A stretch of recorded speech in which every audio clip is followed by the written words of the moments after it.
Le guide de l'auto, une présentation d'autogo.ca. Trouver le meilleur véhicule pour votre prochain achat n'aura jamais été aussi simple. Et Anti-Rouille Métropolitain, recommandé par CAA Québec.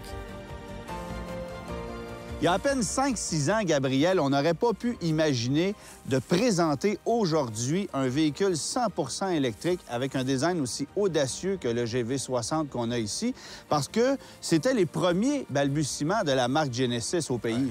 Oui, tout à fait. En fait, il faut savoir qu'évidemment, la marque Genesis, ça a commencé par un modèle chez Hyundai qui s'appelait évidemment le Hyundai Genesis. Ouais, on a eu le coupé, on a eu la berline. Voilà, exactement. C'était un peu... il y avait de la confusion, d'ailleurs, là-dedans. Exactement. Et par la suite, Hyundai a décidé de prendre ce nom-là, Genesis, et d'en faire une marque de luxe à part entière. Ouais. Donc, en fait, Genesis pour Hyundai, c'est ce qu'est Lexus pour Toyota. C'est comme ça qu'il faut le présenter. Ouais. Dans un premier temps, ils sont arrivés sur le marché avec des berlines, et Ouais. juste des berlines. Et ça, évidemment, on peut se poser des questions pourquoi ils ont commencé avec des berlines, pas avec des VUS, parce qu'on sait qu'évidemment, en Amérique du Nord, c'est les VUS qui ont la cote, mais il faut savoir qu'en Corée du Sud, les berlines se vendent encore beaucoup. On en voit beaucoup sur la route. Et d'ailleurs, la berline G80 est un des modèles les plus vendus. Toutes catégories confondues, c'est difficile à croire, ça, quand même. Mais c'est une particularité du marché coréen. Et c'est la raison pour laquelle ils ont commencé avec les berlines. Évidemment, ils se sont rendus compte qu'en Amérique du Nord, ça prenait des VUS Oui. avec le GV80 et avec le GV70. Donc, ils ont vraiment maintenant commence à avoir des ventes un peu plus conséquentes. Mais surtout, Antoine, Genesis, c'est aussi un modèle d'affaires qui est très différent de celui des autres marques. Bien, en fait, on veut offrir le meilleur service à la clientèle qui soit. Garantie de base de 5 ans. Le service, l'entretien est inclus. On vient chercher le véhicule à domicile. On va d'ailleurs vous le livrer à domicile, le véhicule, ou vous placez une commande en ligne. Et les concessionnaires n'ont pas à conserver d'inventaire parce que l'inventaire canadien de Genesis appartient à Genesis Canada, non pas aux concessionnaires. Et là, bien, c'est au client de choisir le véhicule qu'il souhaite commander. Donc, c'est un peu différent d'un modèle d'affaires traditionnel et ça, je trouve ça intéressant. Par contre, il faut aussi comprendre que l'avantage de Genesis, c'est de ne pas avoir à composer avec l'image d'une marque qui peut parfois être péjorative. Pense à Infiniti, pense à Lincoln. Ouais. On doit rebâtir l'image de ces marques-là et ça bat de l'aile très sérieusement. Et je pense que Genesis bénéficie justement de cet avantage-là, de pouvoir aller chercher des parts de marché face à des marques qui, actuellement, ont de la misère, là, sérieusement. Alors maintenant, le nouveau volet pour la marque Genesis, c'est évidemment celui de l'électrification. On sait que le groupe Hyundai a développé une plateforme qui sert au Hyundai Ioniq 5, aussi au Kia EV6, et maintenant, on adapte cette plateforme à ce nouveau véhicule qui est le GV60. Mais ce n'est pas le seul véhicule électrique de Genesis. On retrouve évidemment le berline G80 électrique et aussi maintenant un GV70 électrique. Oui, on a une gamme de véhicules électriques qui est déjà complète par rapport à plusieurs autres constructeurs automobiles. Et quand tu regardes ça, face à une marque comme Acura qui n'a absolument rien à offrir en ce moment, alors on a vraiment pris le taureau par les cornes et on a décidé de prendre de l'avance face à des constructeurs qui ne peuvent pas agir aussi rapidement en matière d'électrification. Je trouve ça vraiment audacieux, vraiment très intéressant de les voir aller. Et je pense qu'avec les véhicules électriques, on va aller chercher de sérieuses parts de marché.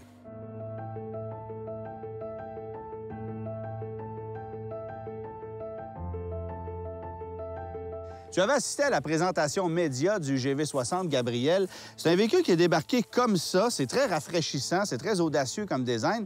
Mais comment est-ce qu'on le positionne chez Genesis? C'est pas évident, je trouve. On le positionne en fait un peu comme un croisement entre un VUS et une voiture de style coupé. On a déjà entendu ça, je le sais. Mais dans le cas du GV60, je pense que ça s'applique bien. C'est un véhicule qui, évidemment, il y a une ligne de toit qui est très, très fuyante vers l'arrière. Et ce qui est vraiment remarquable, c'est bon, évidemment, tu retrouves toutes les touches de design de la marque Genesis, comme les phares. Les doubles phares horizontaux. Exactement, en bande horizontale à l'avant. Tu as une grande calandre aussi. Mais surtout, ce qui est rafraîchissant, c'est de savoir que ce véhicule-là est construit et élaboré sur les mêmes bases que celles du Hyundai Ioniq 5, du Kia EV6, et pourtant, le look est complètement différent. Donc, on y va vraiment avec un look qui est beaucoup plus, selon moi, haut de gamme. C'est assez réussi, moi, je trouve, hein, quand on regarde le design de ce véhicule-là.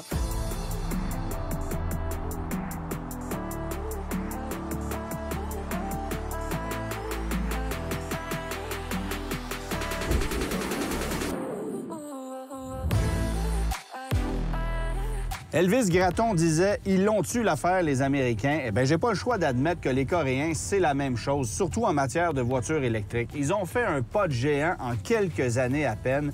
Et aujourd'hui, on nous sert un véhicule luxueux à la fine pointe de la technologie et qui n'a rien à voir sur le plan visuel avec la Hyundai Ioniq 5. On sait que ce sont des véhicules qui sont proches cousins.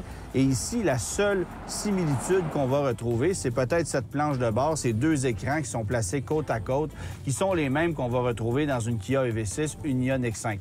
À l'exception, bien sûr, du fait que les graphiques soient différents. Ici, c'est propre à Genesis et le coup d'œil est franchement magnifique. Même chose aussi au chapitre du système de climatisation qui est bien placé. Je pense que les touches ici, c'est efficace, c'est ergonomique. C'est mieux fait que dans l'Ioniq 5. On adore ça. Console centrale qui est très massive, facile à utiliser. On a cette particularité d'avoir ce qu'on appelle chez Genesis le Crystal Sphere, qui fait office de levier de vitesse. Alors, lorsque vous mettez le véhicule en marche, vous allez avoir cette boule qui se tourne sur 180 degrés et qui se transforme en levier de vitesse. C'est un gadget, mais c'est intéressant. J'aime beaucoup le fait aussi qu'on ait un tiroir qui fait office de coffre à gants. C'est une bonne idée, toute simple et efficace, et vous allez l'utiliser probablement plus qu'avec un coffre à gants traditionnel. L'espace à bord, c'est très généreux. Le coffre plus spacieux que dans un Volvo C40 Recharge, qui est un de ses rivaux les plus sérieux. Et le confort de roulement, comme le comportement routier, c'est vraiment impressionnant. Par contre, je dois vous dire que les roues de 21 pouces sur la version qu'on a ici, c'est plus ou moins bien adapté aux routes du Québec. En fait, ça ne l'est pas du tout.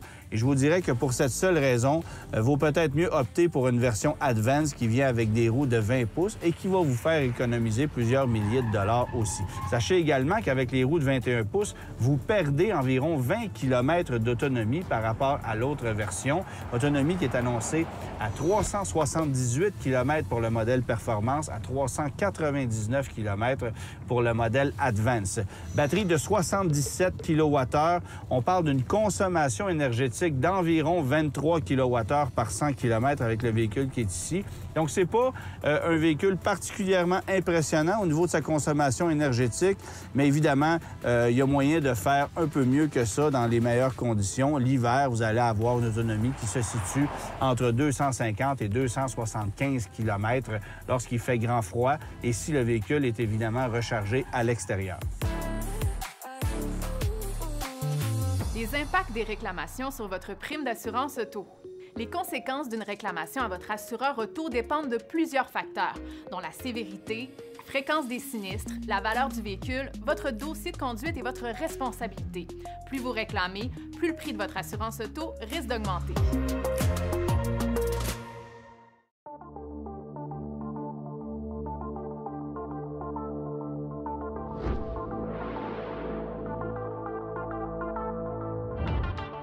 Alors, le GV60 est animé par deux moteurs électriques. Et ce qui est particulier, c'est qu'il y a un mode qui s'appelle Boost sur la version Performance que l'on conduit ici. Donc, il y a un bouton ici qui nous permet d'obtenir un surcroît de puissance pendant à peu près 10 secondes. Évidemment, ça consomme un peu plus d'électrons à ce moment-là, mais ça nous donne un surcroît de puissance pendant 10 secondes, ce qui facilite, par exemple, certaines manœuvres comme les entrées sur l'autoroute ou dépassements sur route secondaire. Donc, la puissance passe de 429 chevaux à 483 chevaux. Et c'est la même chose pour le couple qui, lui, passe de 446 livres-pieds à 516 livres-pieds. Encore une fois, ça, c'est ce qu'on retrouve seulement sur la version Performance du GV60. C'est un véhicule quand même très agréable à conduire parce qu'on a une très, très bonne réponse à l'accélérateur. Ce qui est particulier aussi avec la version Performance, c'est qu'il y a un différentiel à contrôle électronique sur le train arrière. Et ça permet de faire quelque chose de particulier sur ce véhicule. C'est d'activer une fonction qui s'appelle le Drift Mode. Alors, pour pouvoir activer ce Drift Mode démarrage, dans un premier temps, ensuite, sélection du mode Sport, puis on désactive complètement le système de contrôle de la stabilité comme ceci, et ensuite en appuyant sur les deux paliers pendant 3 secondes, on active le mode Drift. Alors ce mode va nous permettre, au moyen d'un différentiel électronique qui est accolé au train arrière, d'envoyer plus de couple à la roue extérieure en virage. On va voir ce que ça donne.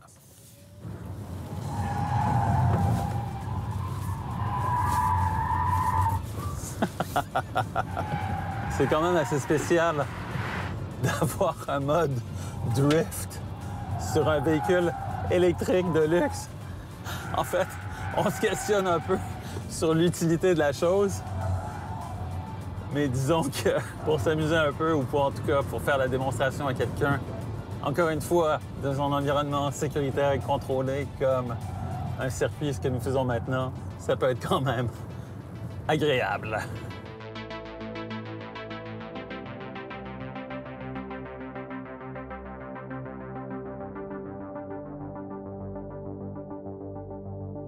La question Autogo de la semaine. Notre question cette semaine nous vient de François qui hésite entre un Genesis GV60 et le Volvo C40 Recharge 2023, vendu pratiquement au même prix. Et il hésite entre les deux produits, se demande ce que je choisirais personnellement. Eh bien, d'abord, vous avez à demi raison, François, parce que sachez que le C40 Recharge, en raison du fait qu'on propose une version de base qu'on appelle Core sous le seuil des 60 000 mais ça le rend éligible à certains crédits gouvernementaux. Dans le cas d'une version de base, vous allez avoir les pleins crédits qui s'appliquent, donc 12 000 au total, taxes incluses. Et dans le cas de la version la plus luxueuse qui se comparerait au Genesis GV60, bien, c'est uniquement le crédit provincial qui s'applique de 7 000 Donc, on a un sérieux avantage du côté de chez Volvo avec le C40 Recharge, qui est aussi un produit que j'adore, que je trouve peut-être un peu plus engageant au niveau de la conduite et qui, honnêtement, serait probablement mon choix par rapport au Genesis GV60, bien que ce soit un produit très convaincant. Pierre, la technologie du GV60, on va la retrouver un peu partout chez Kia, Hyundai et Genesis parce que c'est une plateforme partagée.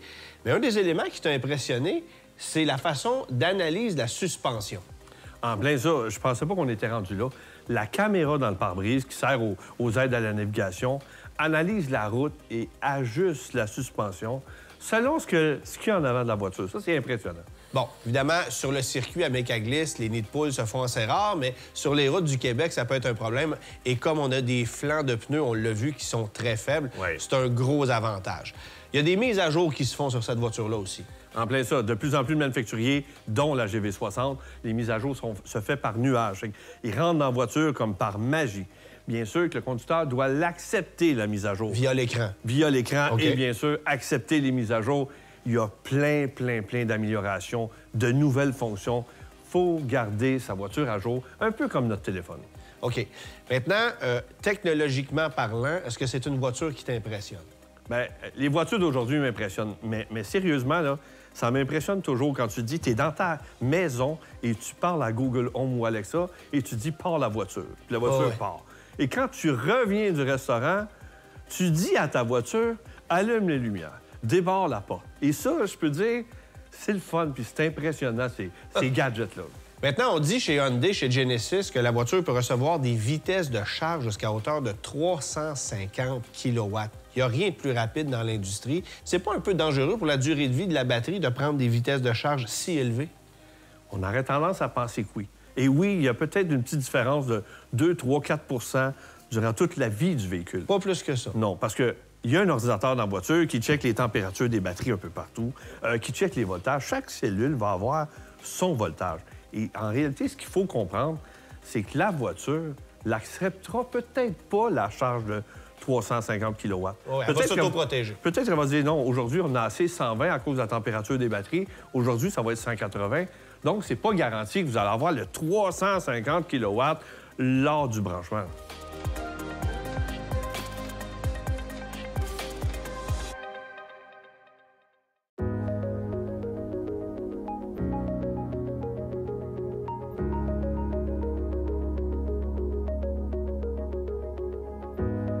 Mathieu, étant une personnalité publique, tu es quelqu'un qui se fait reconnaître sur la rue. Mais avec cette voiture-là, se faire reconnaître sur la rue, ça prend une autre dimension. Oui, effectivement, parce que dans la Genesis, on a dans le pilier B une caméra qui va servir pour la reconnaissance faciale pour déverrouiller le véhicule. Donc, c'est quand même assez novateur, c'est-à-dire que exit le système de clés, on peut maintenant, grâce à des données biométriques avec notre visage, déverrouiller le véhicule. Ah ouais, mais tu sais, c'est quoi le problème avec les clés? Moi, j'ai pas de clé pour déverrouiller mon téléphone. Puis j'ai des informations vraiment très sensibles dans mon téléphone. Je comprends que mon téléphone ne vaut pas le prix d'un véhicule, mais je pense quand même qu'il y a des éléments de sécurité qui sont très intéressants à avoir, comme ça, des données biométriques pour tantôt déverrouiller le véhicule ou tantôt le démarrer. Parce que dans la Genesis, on va pouvoir, une fois avoir déverrouillé avec notre visage, on va pouvoir démarrer le véhicule avec un système d'empreinte digitale. Pour tout synchroniser ça, pour tout configurer, ça prend les 2 clés à l'intérieur du véhicule et vous allez être comme ça assisté tout au long de la configuration. Maintenant, Mathieu, il y a quand même une clé avec la voiture et il y a une caractéristique particulière sur la clé de la bagnole. Ouais, qui n'est pas inintéressante, c'est de pouvoir avancer ou reculer le véhicule si on est dans un espace un peu restreint puis on se dit « Ah, je ne vais pas ouvrir la porte ». Donc, on peut faire avancer le véhicule, entrer dans le véhicule ou sortir du véhicule, c'est selon. Mais donc, pour le rentrer dans un espace restreint ou le faire sortir d'un espace restreint, on n'a qu'à utiliser la clé du véhicule. Ça peut être intéressant d'avoir ces options-là pour justement ne pas abîmer les portières du véhicule ou encore abîmer les véhicules qui se trouvent à côté de nous. Autre chose, Antoine, que je veux te montrer, c'est ceci. C'est un téléphone cellulaire de BMW série 7 de 1988, c'est ça? Oui, vendu au coût de 3 700 $, donc à l'époque, probablement autour de 6 000 $ aujourd'hui. Non, c'est ce qu'on appelle le V2L, parce que dans la Genesis, il y a déjà en arrière une prise 16 ampères 120 volts, donc on peut brancher des choses quand même assez gourmandes là-dedans, mais dans la prise de recharge, on peut utiliser la recharge inversée. Donc, ce qu'on va faire, c'est qu'on va brancher dans le véhicule l'embout de cette façon, mais ici, on a quoi? On a une prise à 3 branches que l'on reconnaît bien sûr, mais qui pourrait servir à alimenter, en cas de panne électrique, je sais pas moi, un réfrigérateur qui se trouve dans le garage avec une rallonge et on puiserait l'électricité à même la batterie du véhicule. Je parle d'un réfrigérateur dans un cas extrême de panne électrique, mais ça pourrait être pour brancher une machine à café dans le pique-nique, un téléviseur. Imaginez n'importe quoi que vous pouvez brancher. Peut-être même un grille-pain. Oui, parce que j'ai même déjà vu des chroniqueurs techno dans une émission d'auto qui avait fait ça, un grille-pain puis un sèche-cheveux, peux-tu croire? Il avait branché un séchoir, des capotés.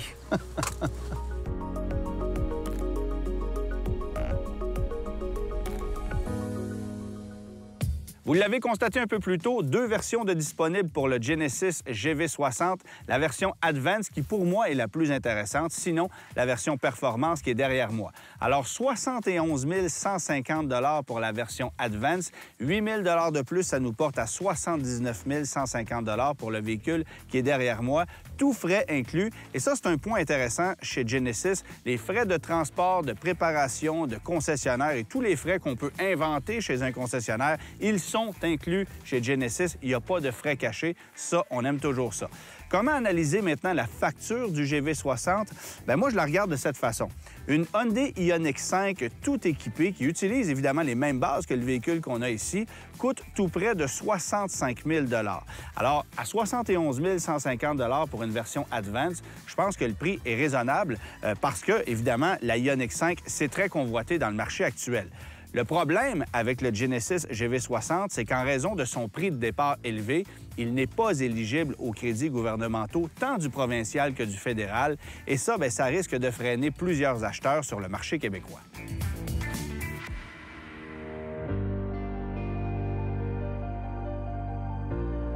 Bon, on l'a vu, le véhicule, son gros handicap, c'est qu'il n'est pas éligible aux crédits gouvernementaux, mais outre ça, c'est quand même une sacrée machine.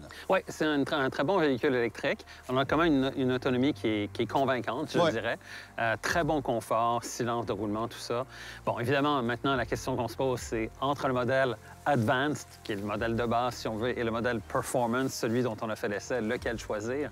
Bien là, de ce côté-là, on se demande vraiment si les ajouts du modèle Performance conviennent à notre réalité de route québécoise. On a l'impression que ce véhicule-là, c'est conçu pour la Californie et que le modèle Advance, avec des jantes un peu plus petites, pour ne pas dire un peu moins grosses, parce que c'est quand même du 20 pouces, et avec une puissance qui est peut-être un peu plus raisonnable, tu gagnes un peu en autonomie aussi. Il y a des avantages à aller au modèle d'entrée de gamme, si on peut s'exprimer ainsi. Puis moi, je te dirais qu'avec l'ajout et l'arrivée du GV70 qui exploite la mécanique du modèle Performance, bien, j'ai l'impression que la version Advance du GV60 devient plus pertinente, alors que si on veut monter en gamme, on va peut-être être tenté d'aller vers le GV70, qui est aussi un véhicule plus pratique et qui a un design qui, moi, me plaît encore davantage que ce qu'on a ici. Rendu là, c'est une question de goût. Mais bref, l'offre, elle est large et chez Genesis, on est sérieux et c'est ça qu'on constate aujourd'hui. On a des produits très convaincants. À savoir lequel choisir, bien là, c'est rendu une question de goût. Mais je voudrais que, comme premier pas, comme modèle électrique chez Genesis, le GV60, c'est une belle réussite. Vraiment. Cette émission vous a été présentée par autogo.ca.